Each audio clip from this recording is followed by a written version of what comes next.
Eu sou Mário Persona e essas são as respostas que eu dei aos que me perguntaram sobre a Bíblia. Você escreveu perguntando por que eu insisto em afirmar que o homem foi à Lua.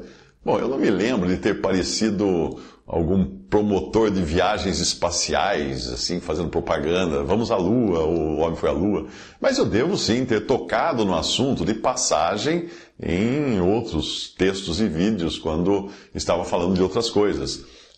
Segundo você, abre aspas, essas são as suas palavras, é a maior soberba do ser humano acreditar que o homem conseguiu sair do planeta que Deus destinou para ele viver. Eu acredito em Deus, e Deus jamais aceitaria tal diante de sua glória. Se nosso bom Deus não permitiu a conclusão da Torre de Babel, como consta no livro de Gênesis, como ele iria admitir que o homem chegasse até a Lua? Fecha aspas, até aí as suas palavras. Bem, nem eu nem você fomos à Lua para verificar se existem pegadas de astronautas por lá. Então, nós somos obrigados a nos basear nas informações que nos são passadas. E essas informações devem vir de fontes fidedignas. Você tem as suas fontes de informação, mas eu tenho as minhas. E eu acredito que as minhas estejam mais perto da Lua do que as suas. Em 1972, com 16 anos para 17 anos, eu viajei aos Estados Unidos como estudante de intercâmbio para morar durante 6 meses na casa de uma família norte-americana. O pai de família era um engenheiro que trabalhava para uma das muitas empresas fornecedoras de componentes para a NASA. E ele tinha sido responsável pelo projeto das baterias do programa Apollo. O nome dele era Wallace Payne. Ele era também um inventor respeitado, com diversas patentes e um habitual colaborador da Wikipedia, até ele falecer com quase 90 anos. Eu morei na sua casa tempo suficiente para perceber que ele era um homem íntegro, sério e realmente entendia do assunto. Seria cômico considerá-lo participante de uma gigantesca rede conspiratória para fazer de conta que estava trabalhando no programa espacial.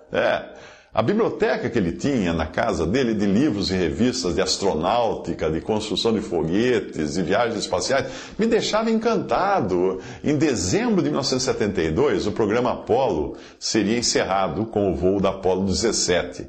E as naves que sobraram, os equipamentos que sobraram, seriam ainda utilizados para missões em torno da Terra até 1975. 2 anos antes de eu ir morar na casa desse engenheiro do programa Apollo, ocorreu o acidente com Apollo 13. Se você viu o filme, você sabe que, num determinado momento, o pessoal de Houston precisou telefonar para quem tinha projetado as baterias para saber se elas seriam capazes de aguentar a viagem de volta quando a tripulação foi obrigada a utilizar o módulo lunar como um barco salva-vidas. E adivinhe quem foi acordado no meio daquela noite por um telefonema da NASA para calcular se as baterias dariam conta do recado. Isso mesmo, adivinhou. Não precisei nem dizer para você quem foi, não é? Mas eu já sei que nem assim, eu contando isso, aquelas pessoas que juram de pés juntos que o homem não foi à Lua, nem assim elas vão acreditar que um engenheiro sério tenha trabalhado num projeto real e não em alguma farsa ou conspiração conjunta de milhares de pessoas e empresas que forneceram os componentes do programa Apollo. Uns argumentam que se o homem tivesse pisado na Lua, os americanos teriam continuado enviando gente para lá. Esses aí ignoram que a corrida espacial foi isso mesmo, foi uma corrida, foi uma batalha travada na Guerra Fria entre Estados Unidos e Rússia, cada um querendo mostrar os seus músculos, a sua capacidade. Acabou a Guerra Fria, só faria sentido continuarem gastando bilhões para mandar pessoas para a Lua, se fizesse sentido também a seleção brasileira aparecer no estádio da última Copa do Mundo, depois do fim da Copa do Mundo, dizendo assim: ei pessoal, nós voltamos para continuar jogando. Assim, absurdo, não é? A competição da Guerra Fria acabou. E hoje não existem só 2 nações enviando homens e equipamentos para o espaço, e hoje até mais com fins comerciais, além dos científicos. Existem 6 agências espaciais que são capazes de enviar homens e equipamentos para fora da Terra: China, Europa, Índia, Japão, Estados Unidos e Rússia. Além disso, já se sabe que é muito mais barato enviar robôs para a Lua, como tem sido feito pela China, também para Marte e outros planetas, do que transportar pessoas. Então por que iam gastar bilhões para mandar gente para a Lua? A ideia de que em plena Guerra Fria os Estados Unidos teriam falsificado uma viagem à Lua só seria possível se o Fella, treinador da seleção lá no passado, fosse o presidente. Mas ainda assim, se o Garrincha fosse astronauta, ele teria perguntado, como o Garrincha perguntava tudo, ele teria perguntado para o Fella: tá legal, seu Fella, mas o senhor já combinou tudo isso com os russos? Para o crente nas teorias conspiratórias, também não irá adiantar mostrar as fotos das sondas que hoje orbitam em torno da Lua, mapeando a sua superfície, e muitas delas revelando em fotos as marcas dos jipes lunares, num solo onde não chove nem venta. Essas marcas dos pneus, não, das rodas, dos jipes, vão continuar lá até a Lua desaparecer. Também será inútil falar para essas pessoas, para esses céticos, dos instrumentos de monitoramento da distância da Lua até a Terra, que hoje emitem raios laser apontados para espelhos especiais que foram instalados pelos astronautas no solo lunar. Eu não me importo que você não acredite que o homem foi à Lua. Como não faz diferença encontrar pessoas que acreditam no Saci Pererê, no ET de Varginha e essas coisas. Acreditar em algo acreditar é uma habilidade bem democrática, não é? Cada um acredita no que quer. Mas o problema começa quando se tenta usar a Bíblia para embasar essas crenças ou essas teorias malucas, conspiratórias, como você tenta fazer com a passagem da Torre de Babel no livro de Gênesis. Isso só demonstra a falta de entendimento da Bíblia e traz vergonha ao testemunho cristão.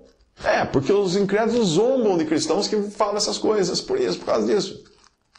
Para que você entenda o que realmente aconteceu ali em Babel, o que foi o episódio da Torre de Babel, é preciso você conhecer o contexto. A ordem de Deus dada a Adão, ainda no jardim do Éden, foi qual? Frutificai, multiplicai-vos e enchei a terra.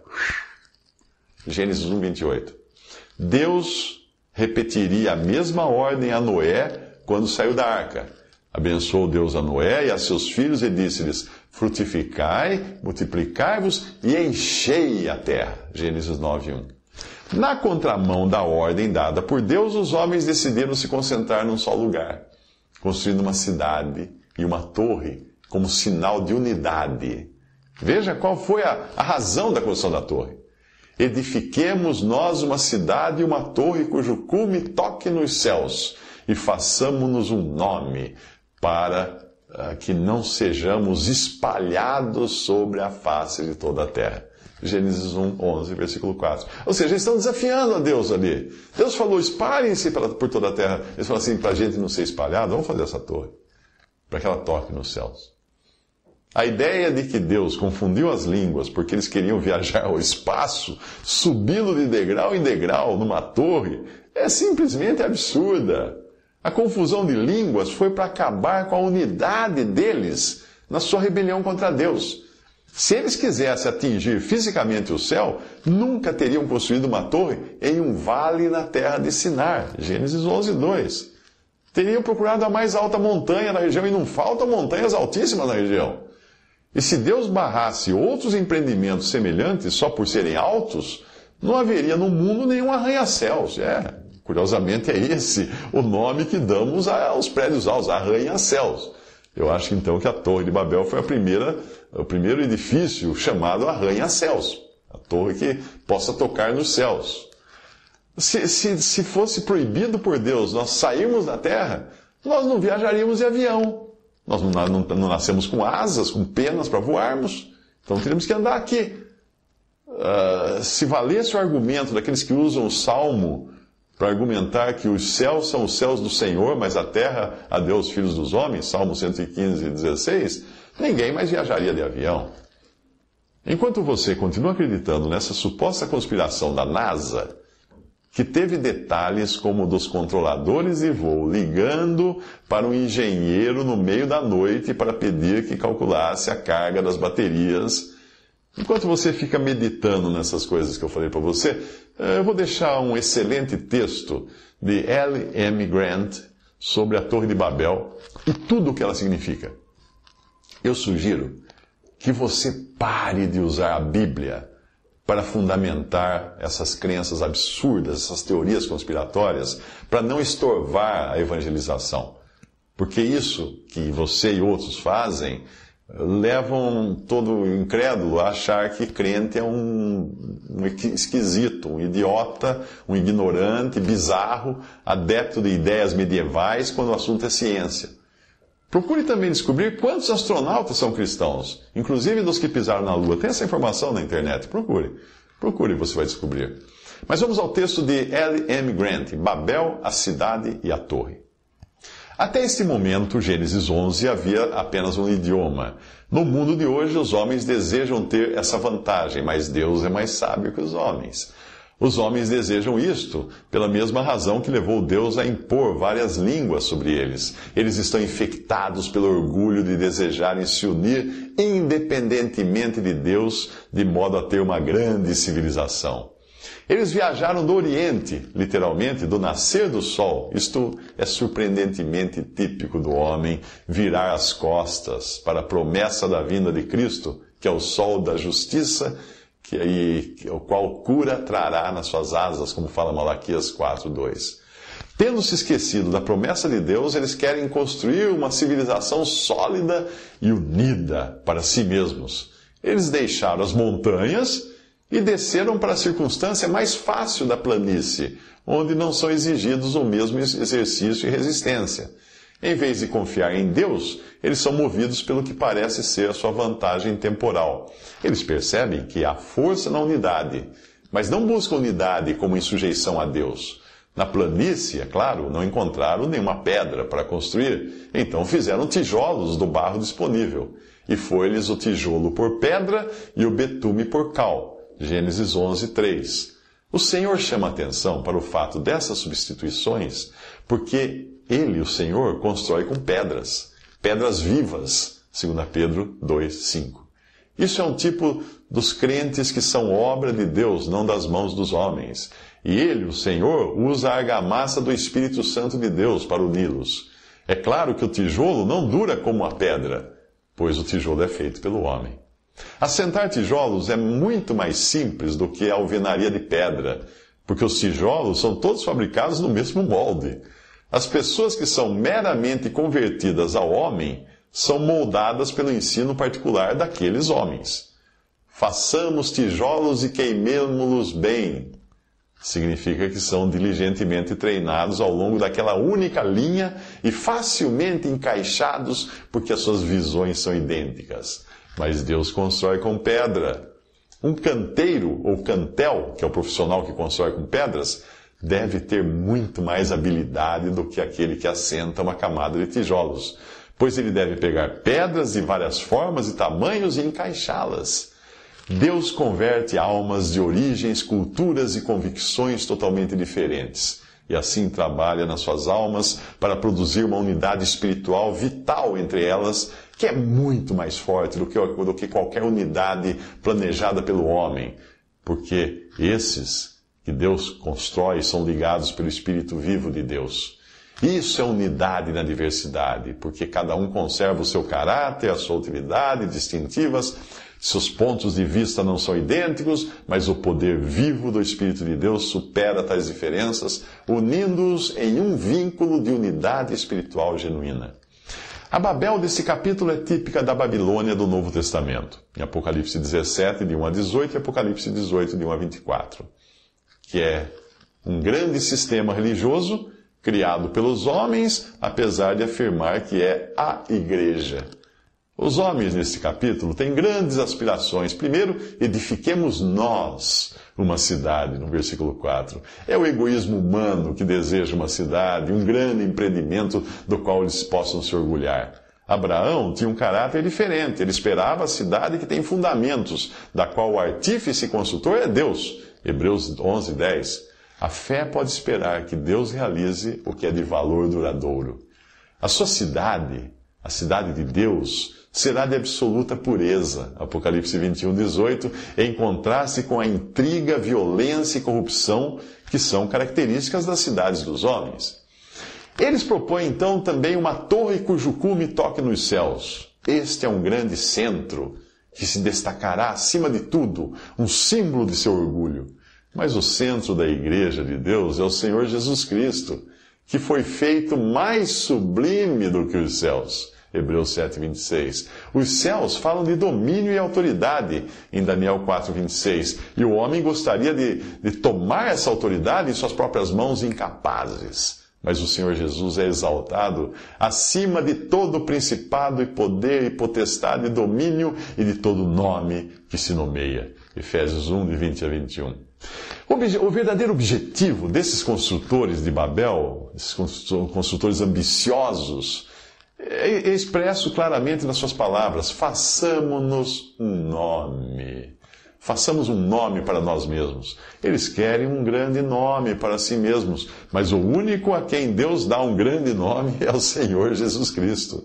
Deus o exaltou soberanamente e lhe deu um nome que é sobre todo o nome, para que ao nome de Jesus se dobre todo o joelho. Filipenses 2, de 9 a 10.